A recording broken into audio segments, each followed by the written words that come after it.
ایک سوال جو کئی ساتھیوں نے کیا اور بار بار کر رہے ہیں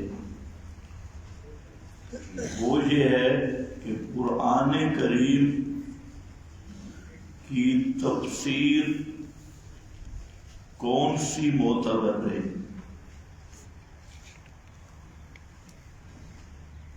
جہاں پر چند باتیں ذہن میں رکھ لو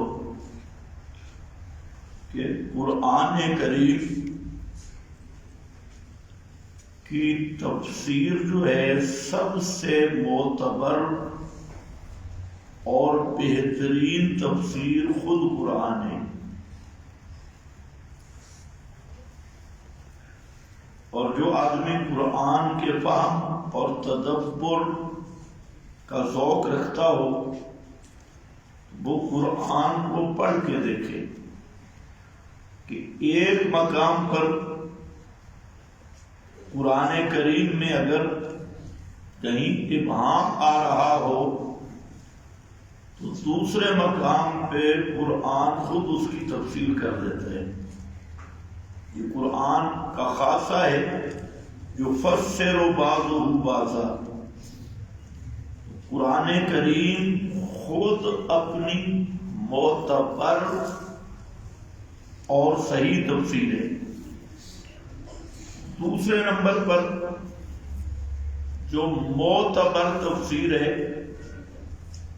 وہ ہے بیان محمد الرسول اللہ صلی اللہ علیہ وسلم، کیونکہ نبی کریم صلی اللہ علیہ وسلم کا اصل منصب احکام الہی میں اللہ تعالی کے آپ نمائندہ ہے۔ یہ لفظ ذہن میں رکھنا، احکام الہی میں اللہ تعالی کے آپ نمائندہ ہیں، اور آپ کا یہی منصب ہے جو قرآن کریم نے کئی مقامات میں ذکر کیا، لِتُبَيِّنَ لِلنَّاسِ، کہ اس قرآن کے آپ مفسر ہیں، بیان کرنے والے ہیں، اور پھر جو پیغمبر کا بیان قرآن ہے، جی اللہ نے خود فرمایا اِنَّ عَلَيْنَا بَيَانًا، کہ آپ جو بیان کریں گے وہ ہمارے ذمہ ہے۔ اِنَّ عَلَيْنَا بَيَانًا، تو نبی کریم علیہ السلام نے جو قرآن کا مطلب اور مفہوم ذکر کیا وہ رسول کی جانب سے نہیں، وہ من جانب اللہ ہے، اور یہی جو معروف ہے کہ ایک وہی مطلوب ہے جس کی تلاوت کی جاتی ہے، اور ایک وہی غیر مطلوب ہے، ایک وہی جلی اور ایک وہی خفی ہے۔ تو وہی جلی قرآن ہے، مطلوب قرآن ہے، اور وہی خفی اور وہی غیر مطلوب وہ نبی کا بیان ہے۔ اسی کا نام حدیث بھی ہے، اسی کا نام سنت بھی ہے۔ تو دوسری سب سے معتبر تفسیر وہ ہے جو وہ بھی من جانب اللہ ہے، کلمات محمد الرسول اللہ کے ہیں، لیکن اس کی حقیقت اور معنی مفہوم منزل من اللہ ہے۔ اس لیے قرآن نے کہا انزل اللہ علیک الکتاب والحکمہ، اللہ نے آپ پہ قرآن بھی نازل کیا، والحکمہ، اور حکمت بھی نازل کی۔ وہ حکمت بھی یہی بیان قرآن ہے، اور بھئی یہ خفی ہے۔ تیسرے نمبر پر قرآن پاک کی سب سے بہترین تفسیر ہے صحابہ کرام، جن سے صحیح سند سے منقول ہو اصحاب رسول، کیونکہ اصحاب رسول واحد وہ جماعت ہے کہ جن کا تزکیہ اور سچائی پر اللہ نے گارنٹی دی ہے، اور سب کے سب صحابہ سچے ہیں، ثقہ ہیں، اور سب کے سب جنتی ہیں۔ تو تیسرا معتبر ماخذ کیا ہے؟ نبی کے صحابہ. اور چوتھا ان سے نچلے درجے کا وہ ہے بڑے تابعین جو معروف ہے. ہر تابعی نہیں، جو معروف مفسرین ہیں تابعین میں سے، جیسے حضرت مجاہد ہے، حضرت قتادہ ہے، حضرت عطا ہے، حسن بصری ہے. تو جو معروف ثقہ تابعین ہیں، کیونکہ بعض تابعین کے اندر تشیع اور بدعت کا بھی غلبہ ہے، جیسے سدی ہے، کلبی ہے، یہ پرلے درجے کے کذاب اور متروک ہیں. اگرچہ یہ بھی دور تابعین میں ہیں، لیکن کٹر قسم کے رافضی ہیں، اور مفسر بھی ہیں اور رافضی بھی ہیں. تو جو اجلہ کبار تابعین ہیں ان کی تفسیر معتبر. یہ 4 ماخذ ہیں قرآن پاک کی تفسیر کے. لیکن سائل کہے گا میرا سوال تو حل نہیں ہوا. اس نے پوچھا کوئی ایک تفسیر بتاؤ. تو میں نے کہا جتنی بھی تفسیریں ہیں یہ عام علماء کی لکھی ہوئی ہیں، ان میں صحیح باتیں بھی ہیں اور غلط باتیں بھی ہیں. حتیٰ کہ تمام تفسیروں کا جو مرجع ہے اور اصل ہے وہ ہے تفسیر ابن جریر. ساری تفسیریں ادھر ہی لوٹتی ہیں تفسیر ابن جریر کی طرف. اب ابن جریر کی میں بات کروں تو آپ حیران رہ جائیں گے. اس نے 39 روایات جمع کی ہے ابن جریر نے، جس میں یہ ثابت کرنے کی کوشش کی کہ حضرت یوسف بدکاری کے لیے تیار ہو گئے تھے. حتیٰ کہ اس نے جہاں تک لکھا کہ زلیخا کی دونوں ٹانگوں کے درمیان بیٹھ گئے. یہ بھی لکھا کہ کپڑے بھی اتار دیے زلیخا نے پلا پلا. یہ 39 روایتیں ابن جریر میں موجود ہیں 2 مقام پہ. اور نیچے جو محقق ہے وہ محقق صاحب لکھتا ہے صحیح صحیح صحیح صحیح. میں نے کہا صحیح اس لیے کہا کہ اس کا اپنا دماغ غیر و صحیح ہے، کیونکہ جہاں جو صحیح کہہ رہا ہے اگلی بات بھی تو کرنا کہ یہ بات ہے کس کی؟ یہودیوں کی. اسرائیلی روایات پیچھے یہودیوں کا بکواس ہے، اور آگے جن حضرات نے ان کو نقل کیا تو یہ کہتا ہے صحیح یہ اپنی سند پہ لگا ہے. حالانکہ قرآن دیکھو، خود قرآن پاک نے گواہ پیش کیے ہیں حضرت یوسف کی عصمت پر. اللہ نے بھی گواہی دی کہ حضرت یوسف علیہ السلام بال بچ گئے اور معصوم رہے. اور زلیخا کی گواہی بھی قرآن نے ذکر کی. اس نے بھی کہا کہ میں نے یوسف پر بڑا زور لگایا، لیکن حضرت یوسف بال بچ گئے. مصر کی عورتوں نے بھی شہادت دی جو ورغلانے والی تھی، اور حتیٰ کہ ابلیس نے بھی شہادت دی. اس نے بھی کہا کہ میں سب پر زور لگاؤں گا الا عبادک منہم المخلصین. تو انبیاء سے بڑا مخلص کون ہے؟ وہاں شیطان کا بھی زور نہیں لگ سکتا. تو جو اللہ کو بھی نہیں مانتا، قرآن کو بھی نہیں مانتا، تو کم از کم اسے ابلیس کی تو ماننی چاہیے. ابلیس خود کہہ رہا ہے کہ یوسف بچ گیا. تو اب وہ روایتیں کس کی ہیں؟ یہودیوں کی بنائی ہوئی اور من گھڑت روایات. اب نیچے کو کہے سند صحیح فلا صحیح. تو اس طرح میں نے مثال دی کہ یہ ابن جریر، حالانکہ اس کی بڑی جلالت ہے تفسیروں میں، یہ سب سے بنیادی تفسیر ہے. تو یہ جو 4 ماخذ میں بتائے جہاں صحیح مل جائے وہ معتبر تفسیر ہے. باقی رہ گئے مفسرین کی کیل کا، اسے قرآن کی تفسیر نہیں کہیں گے، بلکہ جو ان قواعد کے موافق ہوگی وہ تفسیر ہے، جو ان سے ہٹ کے ہوگی وہ تفسیر نہیں ہوگی، وہ ویسے گپ شپ ہوگی.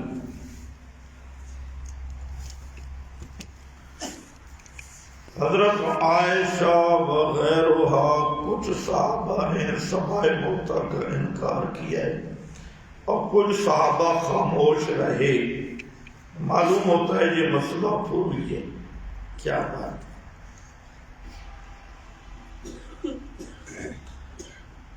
اصل مصیبت یہ ہے کہ آج کل کے جو اکثر مدرسین ہیں ان میں 2-3 بیماری ہیں. ایک تو یہ بالکل ان پڑھ ہیں جو درس گاہوں میں مفتی بن کے بیٹھے ہیں، ملا بن کے بیٹھے ہیں. انہیں مطالعہ صرف ضرب یضرب ضرباً تو صرف صغیر. اب عوام تو سمجھتی ہے جہاں ایک ٹولہ ہے اس نے شروع کیا ہے کہ کوئی لفظ لیں گے تو اس کی صرف صغیر سنائیں گے، اور صرف صغیر جب عوام سنیں گی تو بڑا عالم ہے، بڑا علامہ ہے. حالانکہ یہ ہمارے پہلے سال والے طالب علم صرف صغیر پڑھتے ہیں. سرنا بھائی جو سر ہو نہیں آتی نا آپ کو. ذرا بھائی ادھر ضربن بھگوا دارے کو حضور پہ ادھر ضربن بھگوا کا تو ہر لفظ کی یہ بنا دیں تو عوام سمجھتے ہیں یہ بڑے علامے ہیں، اتنا عربی پہ ماہر ہے. تو طالب علم سندھ چلا گیا تو حافظ نہیں تھا. سندھ میں تو تراویح کا پورا سیزن ہوتا ہے اور وہاں پر بڑے 2 ختم 3 ختم اور 1 ختم 3 لاکھ 4 لاکھ تک پہنچتا ہے. تو یہ طالب علم تھا، اس نے کہا چلو گزارا میں نے بھی کرنا ہے. صرف اچھی یاد تھی تو سندھیوں کو شروع کیا. پہلی رکعت میں ایک صرف ذرا درمن بھاؤ. تو سندھیوں نے کہا بھائی اس حافظ نے جو قرآن سنا ہے ماشاءاللہ آج تک آپ نے نہیں سنا، بہت خوبصورت سونا قرآن پڑھتا ہے. تو بھائی مسئلہ یہ ہے کہ یہ جو مدرسین ہیں یہ جو کتاب پڑھاتے ہیں اردو شرح دیکھی رٹا لگایا اور صبح شاہ ولی اللہ بن کے آپ کے سامنے بیٹھ گئے. اگر ان کے قبروں سے آپ اردو شروعات چرا لیں تو انشاءاللہ صبح پتہ چل جائے گا یہ عالم کتنے. کیا کہتے ہیں کہ مطالعہ کرنا ہے، وہ مطالعہ کرنا ہے. یہ کتاب پڑھا کب کر رہا ہے کہ 10 سال ہو گئے پڑھا رہا ہوں کہ مطالعہ کرنا ہے. مطالعہ نہیں کرنا، رٹا لگانا ہے اور رٹا تمہیں پھر سنانا ہے. میں تو حیران ہوں کہ اب میں تو جو کتابیں بھی پڑھاتا ہوں اور مشکل کتابیں دیتی مجھے ہیں تو میں تو کئی سال ہو گئے کبھی کمرے میں کتاب دیکھی نہیں ہے. وہاں طالب علموں سے لے کر وہ بھی طالب علم عبارت بھی ماشاءاللہ پڑھیں تو پھر سبق گڑبڑ ہوتا ہے. عبارت بھی میں خود پڑھ کے دیتا ہوں، عبارت بھی پڑھتے ہیں اور سبق بھی پڑھاتی. تو ان مدرسین کا جہنم کے علاوہ کوئی ٹھکانہ نہیں، جو ان کو پتہ نہیں اور پھر بک بک کرتی. یہ ٹوٹکا بھی کسی مدرس کا شکل ہے. وہاں پر کہتا ہے حضرت عائشہ نے سماع موت کا انکار کیا اور کچھ صحابہ خاموش رہے. اب دیکھو یہ بات ہی غلط ہے. حضرت عائشہ نے انکار نہیں کیا، قرآن نے انکار کیا. توجہ ہے نا، بنیاد ہی غلط ہے. سماع موت کا انکار کس نے کیا؟ اب لکھنا چاہیے تھا اللہ نے انکار کیا، بعض خاموش رہے. معلوم ہوتا ہے مسئلہ پروئی ہے. یوں سوال کر تو سماع موت کا انکار حضرت عائشہ نے نہیں کیا، کس نے کیا؟ سمجھ گئے میری بات بھائی؟ انک لا تسمع الموت حضرت عائشہ کا فرمان ہے، اللہ کا فرمان ہے. ما انت بمسمع من فی القبور حضرت عائشہ کا فرمان ہے، اللہ کا فرمان ہے. تو کس نے سماع موت کا انکار کیا؟ اللہ نے. حضرت عائشہ نے اس کو بیان کیا اور انہوں نے یہ فرمایا کہ قال اللہ، یہ اللہ نے فرمایا ہے کہ مردے نہیں سنتے. یہ حضرت عائشہ نے کیا کیا؟ بیان کیا. تو آپ کا کیا خیال ہے وہ صحابی ہو سکتا ہے جو اللہ کے حکم کو بھی نہ مانے؟ جی. اور جب اللہ نے انکار کیا اب کوئی سما کا قائل بنے تو وہ مسلمان ہو جائے، کیونکہ خدا کا مقابلہ فروعی مسئلہ ہے. قرآن کا مقابلہ بھی مفتی کہتے ہیں فروعی مسئلہ ہے. تو مسئلہ یوں نہیں، اللہ نے انکار کیا، حضرت عائشہ نے اس آیت کو بیان کیا اور صحابہ خاموش رہے. اور یہ بھی ذہن میں رکھ لو کہ یہ تو کلام اللہ کو حضرت عائشہ بیان کر رہی تھی، تو صحابہ تو سب پکے مومن تھے، انہیں بولنے کی کیا ضرورت تھی، وہ حق بیان کر رہی تھی۔ لیکن قرآن کے علاوہ بھی ضابطہ ہے کہ اگر ایک صحابی کوئی مسئلہ بیان کرتا ہے اور باقی خاموش رہتے ہیں، کوئی تردید نہیں کرتا، تو اس کا نام بنتا ہے اجماع سکوتی۔ صحابہ کا اجماع سکوتی جو دوسرے نمبر کا اجماع ہے، اور یہ اجماع بھی ہے جو علماء نے لکھا ہے قطعی ہے، اس کو ماننا بھی فرض ہے، کیونکہ صحابہ کے متعلق یہ کوئی بندہ گمان نہیں کر سکتا کہ انہوں نے مداہنت کی ہو۔ وہ مداہن نہیں تھے، اگر کسی بات کو غلط سمجھتے تو اس پر بولتے۔ آپ نے معروف سنا ہوگا حضرت عمر کے کرتے پہ بول پڑے۔ اسی طرح خود صحابی نبی کے سامنے بول پڑا، کسرت الصلاۃ وہم نسینا یا رسول اللہ، نماز توڑی ہو گئی یا آپ بھول گئے، یہ ذوالجدین آپ کے سامنے بول گیا۔ تو صحابہ کے بارے میں یہ کنفرم ہے کہ وہ مداہنت نہیں کرتے تھے، جو حق ہوتا اس کو ڈنکے کی چوٹ پہ بیان کرتے۔ تو اس لیے تمام ہمارے تو اصول شاشی پڑھ لیں، ان مدرسین کو بھی کہیں کہ دوبارہ مطالعہ فرما لیں کسی اردو شرح کا بھی ساتھ، اور پھر بھی سمجھ نہ آئے تو اصول شاشی لے کے میرے پاس آ جائیں، انشاءاللہ میں بتاؤں گا، کسی کو نہیں۔ کیونکہ جتنے بڑے بڑے مفتیان کرام ہیں جو ہمیں گالیاں دیتے ہیں، جب مسئلے میں پھنستے ہیں تو مسئلہ ہم سے پوچھتے ہیں، اور یہ اللہ کا فضل ہے، پھر ان کو تسلی ہوتی ہے۔ تو اگر کوئی مدرس بھی سمجھنا چاہے تو یہ اصول شاشی میں بھی دوسرے نمبر کا اجماع یہی لکھا ہے، اور یہ صحابہ کے ساتھ خاص ہے۔ اور یہ بمنزلۃ خبر المشہور، وہاں پر درج ہے کہ مشہور خبر، مشہور وہی ہوتی ہے جس کا انکار کرنا ضلالت اور گمراہی ہے۔ تو ایک صحابی بات کرے باقی خاموش رہیں تو اس کا نام کیا ہے؟ اجماع سکوتی۔ لیکن وہ تو صحابی کا بیان ہے، یہاں یہ بات ذہن میں رکھ لینا کہ حضرت عائشہ نے سماع موتیٰ کا انکار نہیں کیا۔ کس نے کیا ہے؟ اللہ نے۔ اِنَّكَ لَا تُسْمِعُ الْمَوْتَىٰ، اللہ کا فرمان۔ حضرت عائشہ نے اس فرمان کو اس سیاق میں پیش کیا، صحابہ خاموش رہے۔ پتہ چلا اگر قرآن پاک کی آیت کا یہ معنی صحیح نہ ہوتا، کوئی صحابی خاموش نہ رہتا، وہ تردید کرتے۔ پتہ چل گیا کہ فرمان خداوندی کا مفاد مقصود یہی ہے کہ مردے نہیں سنتے، اور یہ صحابہ کا اجماعی مسئلہ ہے۔ میں ایک دوسری بات پہ بھی حیران ہوں، بھائی یہ جو بریلوی طبقہ ہے یا شیعہ ہے، یہ اگر مردوں کو سنائیں تو کوئی بات عقل مانتا بھی ہے؟ بھائی انہوں نے تو مانگنا ہے، بابا میری تیرے آگے، اور یہ اہل حدیث اور للڑ پتہ نہیں یہ مردوں کے سما کے قائل کی، انہوں نے کوئی مانگنا ہے؟ ادھر تو کہتے ہیں ہم مانگتے نہیں ہیں۔ معلوم ہوتا ہے دال میں کچھ کالا کالا ضرور ہے، پھر کیوں اتنا زور لگائے قرآن کے مقابلے میں؟ بھائی کوئی بریلوی کہے مردے سنتے ہیں تو ٹھیک ہے، اس نے تو مانگنا ہے مردوں سے، اور للڑ کہتے ہیں ہم مانگتے تو نہیں ہے، تو پھر سنانا کیا فائدہ تمہارا؟ سنیں گے بھی کیا فائدہ ہوگا؟ کہتے ہیں نفع بھی نہیں اٹھاتے، ہم نے بھی نفع نہیں اٹھانا، لیکن سنتے ہیں۔ یعنی شیطان نے کیسے ان کو الٹا کیا ہے، تم سنا کے کرتے کیا ہو؟ تو بندے کے بچے بن کے قرآن کو مان لو۔ اِنَّكَ لَا تُسْمِعُ الْمَوْتَىٰ، ہم سے اگر کوئی پوچھے کہ تم انکار کیوں کرتے ہو تو ہم کہتے ہیں پہلے تو ہم قرآن پہ ایمان رکھتے ہیں، جب اللہ نے خبر دی نہیں سنتے تو ہم کون ہوتے ہیں ان کو سنانے والے؟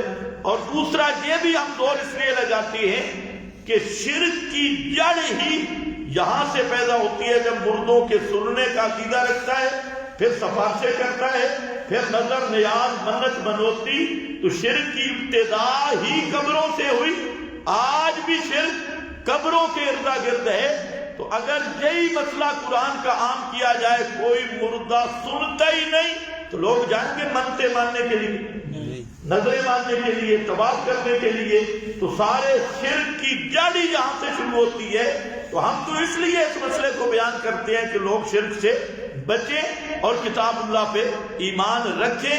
لیکن میرا ایک برادرانہ سوال ہے اپنی للڑ برادری سے بھی اور اہل حدیث برادری سے بھی، بھئی تم مردوں کو سنا کے کیا لیتے ہو؟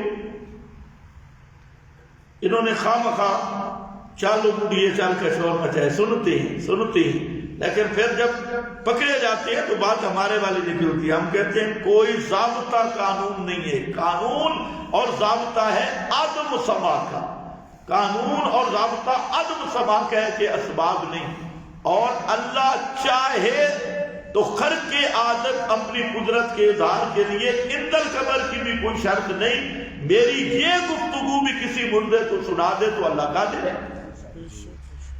تو مسئلہ تو پتہ نہیں کیوں نہیں سمجھ آتا۔ ہم کہتے ہیں مردوں میں سننے کی صلاحیت، اگر اللہ کوئی بات چاہے کسی کو سنا دے، اس کو دفن ہونا بھی ضروری نہیں، چاہے وہ گنگا کی نظر ہو جائے، چاہے ریزہ ہو جائے، اس کے کوئی ذرا مشرق میں، کوئی مغرب میں، کوئی آسمان میں، کوئی زمین میں، پورے جہان میں ذرے بکھر جائیں، اور اگر رب سنانا چاہے تو اس ایک ایک ذرے کو بھی سنا سکتا ہے۔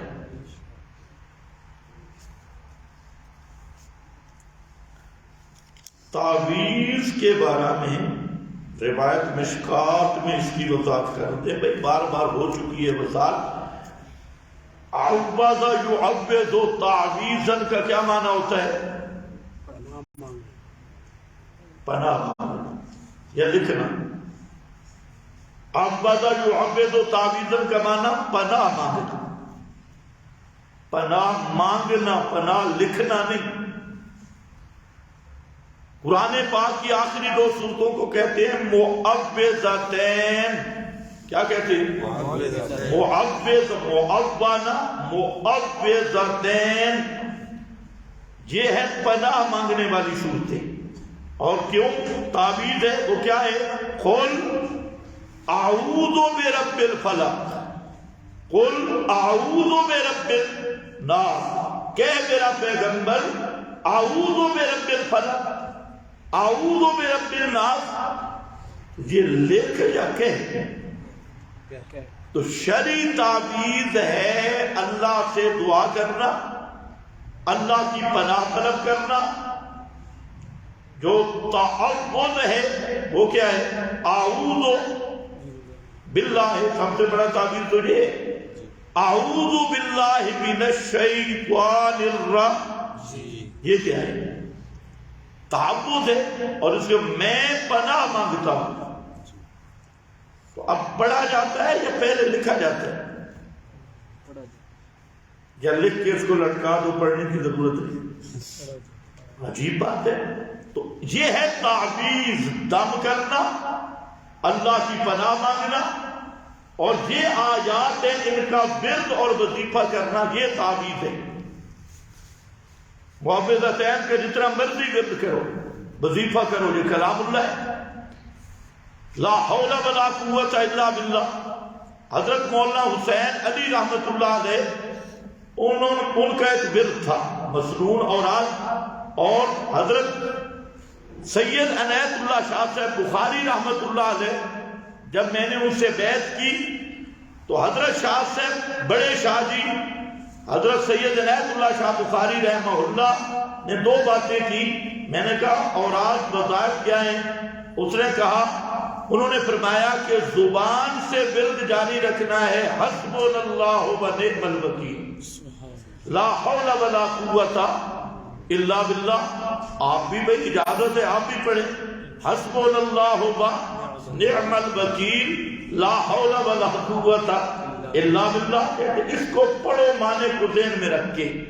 اور عملی میدان میں یہ ہے کہ مسئلہ توحید میں نرمی نہیں کرنی، مسئلہ توحید کو چھپانا نہیں۔ یہ دو باتوں پر بڑے شاہ جی نے مجھے بیعت کیا کہ مسئلہ توحید آ جائے، بڑے چھوٹے اپنے بیگانے کسی کی پرواہ نہیں کرنی، اور مداہنت نہیں کرنی، کتمان نہیں کرنا، یہ عملاً بیان کرنا ہے، اور قولاً کیا کہتے رہنا ہے؟ حسبنا اللہ و نعم الوکیل، لا حول ولا قوت۔ یہ تعویذ ہے۔ یہ کیا ہے؟ رہ گئی آج جو تعویذ بولا جاتا ہے تو فوراً نظریں جاتی ہیں مربع یا دکانوں پر، ایک ادھر مشکل کشا تعویذوں کی دکان کھول کے بیٹھے، دوسرا ادھر مشکل کشا. تو مربع جا تعویذ کی دکانداری عقلاً بھی جائز نہیں، شرعاً بھی جائز نہیں. عقل بھی کچھ اللہ نے دیا ہے نا، تب بھی یہ فراڈ اس کا واضح ہے. تعویذ کی دکانداری بنا کے پھر باقاعدہ MBBS ڈاکٹر اوپر بیٹھا ہوا ہے اور پھر دعوے کرتا ہے فرعونیت کے کہ میرا تعویذ لو یوں ہو جائے گا، میرا تعویذ لو یوں ہو جائے گا. تو یہ دعوے بھی فرعونیت کے ہیں اور عقل کا تقاضا بھی یہی ہے. آپ خود سوچیں اگر یہ تعویذ والے کچھ کر سکتے، آپ کو پتہ ہے سب سے بڑے دو طبقے تعویذ لکھتے ہیں. ایک وہ طبقہ ہے جو بریلوی علماء اور پیر ہیں. اب پچھلے دنوں آپ نے دیکھا سارے پیر بھی جمع تھے، مشائخ بھی جمع تھے، سب جمع تھے، اور ایک وہ مونچھوں والا بندر ہے رانا ثناء اللہ، اس کا یہ استعفیٰ مانگ رہے تھے کہ استعفیٰ دو. استعفیٰ اتنی پرچی ہے، سارے پیر بھی تھے، مولوی بھی، اس مونچھوں والے بندر سے وہ استعفیٰ نہیں دے سکے. اگر تعویذ کوئی حرکت کر سکتا پھر تو رانا ثناء اللہ بندر بن کے ان کے پاؤں میں پڑا ہوتا، جس طرح یہ کہتے ہیں کہ میرا تعویذ لے آؤ، اور عورت جو ہے نا وہ بھیڑ بن کے آپ کے پیچھے چلے. تو جا کم از کم اس نواز شریف کو تو کھوتا بنا لو. اگر عورت لڑکی بھیڑ بن سکتی ہے تو عمران خان کھوتا نہیں بن سکتا. اب جو ہے سب کے سب سیاسی مولانا حضرت مولانا فضل الرحمان صاحب اور اس کی پوری پارٹی میں سب سے زیادہ تعویذ لکھنے والے. اب آپ دیکھیں بھئی لوگوں کو دعویٰ کرتے ہیں کہ میرا تعویذ لے تے بیوی بھیڑ بن جائے گی تے لڑکی بھیڑ بن کے آسی فلانا. تو میں نے کہا اس عمران خان کو کوئی تعویذ پلاؤ تاکہ بھیڑ بن جائے، پھر تو آسان ہوگی. تو اب لڑکیاں قابو کرنے کے لیے تو بھیڑے بنا دیتے ہو. تو اگر تمہارے پاس کوئی ایسی طاقت ہوتی تو ایسے آدمیوں کو تو کھوتا ہونا چاہیے، اس پہ تم سواری کرتے. اب وہ سارا تمہارے آگے ہے. پیچھے وہ جنرل باجوہ تھا، باجوہ نے بھی سب کو ڈنڈا دیا. یہ ویسے اچھا کیا، میں جنرل کی اس بات کی تعریف کرتا ہوں. اب بھی ہمارا جنرل وہ حافظ ہے ماشاءاللہ، حافظ قرآن ہماری کمپنی کا ہے، اور ان کو بھی میں مشورہ دیتا ہوں کہ جتنے یہ سیاسی ہیں سب فراڈی ہیں، سب کو سزائے موت ہونی چاہیے. یہ پاکستان کے بھی دشمن ہیں، اسلام کے بھی. اور اگر ہمارے یہ حافظ جنرل خدا کی قسم یہ کام کرے نا، یہ جتنے نواز شریف، شہباز شریف، عمران خان اور ان کی پارٹی کے جتنے بڑے بڑے سیاسی لیڈر، مولانا صاحب اور وہ سراج الحق صاحب جو پتھر پہ وضو کر کے ویڈیو اور اس کی تصویر فیس بک پہ اتنا ساتھ ہے، یہ جتنے ہیں خدا کی قسم سب قومی مجرم ہیں، اسلامی مجرم ہیں، پاکستان کے مجرم ہیں. ان سب کو ذبح کر کے ان کی لاشیں لٹکا دے انشاءاللہ. پاکستان پھر دیکھو ترقی کیسے کرتا ہے. اور پاکستان میں آئین ہونا چاہیے کتاب و سنت کا. اور اگر یہ کام کر تو میں کہتا ہوں خدا کی قسم پاکستان سارے ملکوں سے آگے جائے گا اور یہ اسلام کا قلعہ بھی ہوگا، اس کی معیشت بھی ٹھیک رہے گی. لیکن جب تک یہ دجالی پارٹیاں ہیں، فراڈی پارٹیاں ہیں، تو نہ پاکستان سیدھا ہوگا نہ یہ اسلام کے وفادار ہیں. تو تعویذ عقلاً اگر کام آتا تو کشمیر فتح تعویذ کر لیتے. کشمیر میں تو سب سے بڑے بڑے پیر ہیں، افغانستان میں بھی بڑے تعویذوں والے ہیں. یہ تعویذ امریکہ کے خلاف بھی کام نہیں آتا، مودی کے خلاف بھی کام نہیں آتا، روس کے ساتھ بھی مجاہدین کو لڑنا پڑتا ہے، وہاں بھی کام نہیں آتا. کچھ عقل کا تقاضا بھی، یہ صرف پاکستانی لڑکیوں پہ کام آتے ہیں اور کہیں کام نہیں آتا. اچھا پھر انگریزوں کی لڑکیاں، ان پہ بھی کوئی جادو اتنا نہیں ہوتا، وہ بھی بہت. اب جو پاکستانی پیر یورپ پہنچے ہیں تو وہاں پر بھی جادو شادی شروع ہو گئی ہے، ورنہ پہلے وہاں پر بھی نہیں تھا. تو انگریزوں کی لڑکیوں پہ بھی کام نہیں آتا، مسلمانوں کی لڑکیوں پہ تعویذ لکھا جا رہا ہے. اور نقل یہ ہے کہ آپ مولوی سے سوال کر 7 لاکھ نبی آئے، کسی ایک نبی نے تعویذوں کی دکان بنائی. یا خود امام الانبیاء صلی اللہ علیہ وسلم نے پوری زندگی میں کوئی ایک تعویذ کسی کاتب وحی سے لکھوایا ہو؟ لکھنا میں اس لیے نہیں کہا مولوی کہہ گئے جی آپ تو لکھتے نہیں تھے، یہ بھی ایک مستقل بات سے لکھتے تھے یا نہیں لکھتے تھے؟ لا تخطہ کی ضمیر قرآن کی طرف ہے، خیر یہ ایک علمی بات ہے، تو ہم اس کو مان کے اب کہتی ہیں کہ مولوی صاحب آپ لکھ نہیں سکتے تھے، لکھوا سکتے تھے کہ نہیں؟ بھئی قرآن لکھوایا ہے نہیں لکھوایا؟ تو کوئی تعویذ لکھواتے ہیں، یہ تعویذ فلانی مرض کا ہے، رسول پاک نے لکھوایا نہیں ہے۔ پھر پورے چیلنج سے کہتا ہوں کہ 1.25 لاکھ یا 3 لاکھ جتنے بھی صحابہ ہیں، کسی ایک صحابی نے بھی تعویذوں کی دکان نہیں کھولی۔ 4 اماموں میں سے کسی امام کی تعویذوں والی دکان نہیں تھی کہ اس نے تعویذوں کی جو جیسے آج باقاعدہ جو دکانیں کسی نے کھولی ہو۔ یہ جو مشکات کی روایت ہے کہ حضرت عبداللہ ابن عمر ابن عاص کی کہ چھوٹے بچوں کے گلے میں ڈالتے تھے، پہلی بات تو یہ ہے کہ ان کو اس روایت ہی کو مان لو کہ جو بڑے تھے ان کو اعوذ بکلمات اللہ التامات پڑھاتے، اور جو چھوٹے بچے پڑھ نہیں سکتے تھے ان کے گلے میں یہ ڈالتے۔ ہمارا پہلا سوال یہ ہے کیا تم بھی ایسی کرتے ہو؟ چھوٹے بچے جو نہیں پڑھ سکتے ان کے لیے تعویذ لکھتے ہیں، اور یہ اعوذ بکلمات اللہ التامات لکھتے ہیں۔ یہ تو جناب تعویذ لکھتے ہیں، رات کو کپڑے اتار کے شرمگاہ پہ بھی تعویذ پھیرنا ہے، فلاں پہ بھی تعویذ پھیرنا ہے۔ اب سوال ہے کہ جہاں قرآن لکھا ہے تب کافر ہو؟ قرآن کو شرمگاہ پہ لکھ کے پھرانا جی اسلام ہے؟ اگر غیر قرآن ہے تو پھر یہ کیوں بہانہ کرتے ہو جناب کہ ہم تو قرآن لکھ کے دیتی ہیں؟ اگر قرآن لکھ کے تم کہتے ہو نا کہ شرمگاہ پہ پھراؤ، ننگے ہو کر پھراؤ، تو اس سے بڑی قرآن کی بے ادبی ہوگی؟ جو قرآن پاک کو شرمگاہ پہ پھیرنے کا حکم دے مسلمان رہے گا؟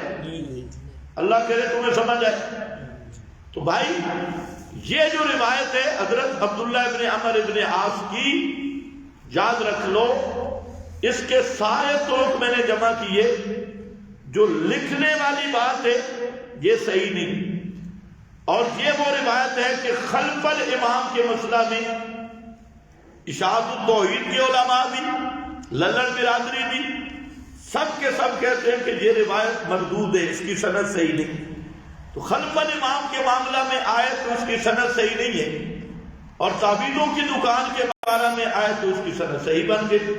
اب خود اندازہ کریں، محمد بن اسحاق ہے، کذاب دجال راوی ہے، اسی طرح ان عمر بن شعیب عن ابی عن جدی کی سند پہ بھی کلام ہے، تو سندن یہ کوئی بات صحیح نہیں ہے۔ ان کے جتنے طرق کے ان میں پڑھنے کی بات ہے کہ وہ پڑھتے تھے اور سکھاتے تھے اعوذ بکلمات اللہ التامات، یہ دعا تجھے آپ بھی سکھایا گیا۔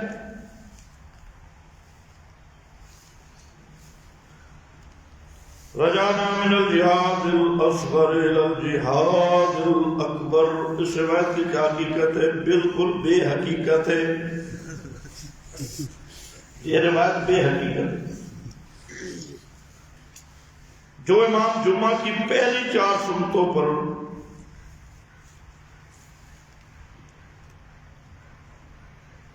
منکر ہے، اس کے پیچھے بھئی پہلی 4 سنتوں پر منکر ہے تو اس کی اصلاح کرنی چاہیے، اسے دلائل سے سمجھانا چاہیے، افہام و تفہیم کرنی چاہیے، اور پھر بھی یہ جو ہے سنیت، عدم سنیت کے مسائل یہ کوئی اعتقادی اصولی مسائل نہیں ہیں، بہت سارے ایسے مسائل ہیں ہمارے نزدیک سنت ہے، امام شافعی کے نزدیک سنت نہیں ہے، ان کے نزدیک سنت ہے، ہمارے نزدیک سنت نہیں ہے، یہ فروعات ہیں۔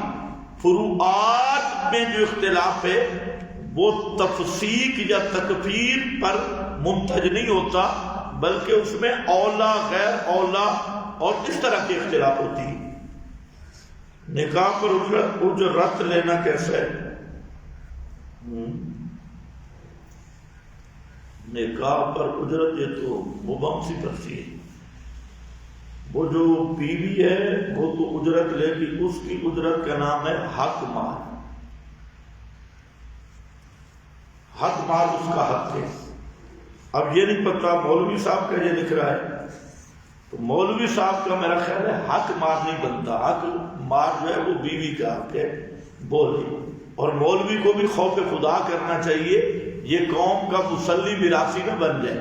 مسلی میراثی کوئی ہوتے ہیں، کوئی شادی کرے تا بھی مولوی دے پیسے، کوئی مرے تا بھی مولوی دے پیسے، کہنو خوشی تا بھی مولوی دے پیسے۔ اگر علماء دین اور اپنی عزت کا لحاظ رکھیں تو پھر یہ کمی کمینے نہیں بنیں گے، تو اللہ ان کو رزق بھی دے گا، عزت بھی دے گا۔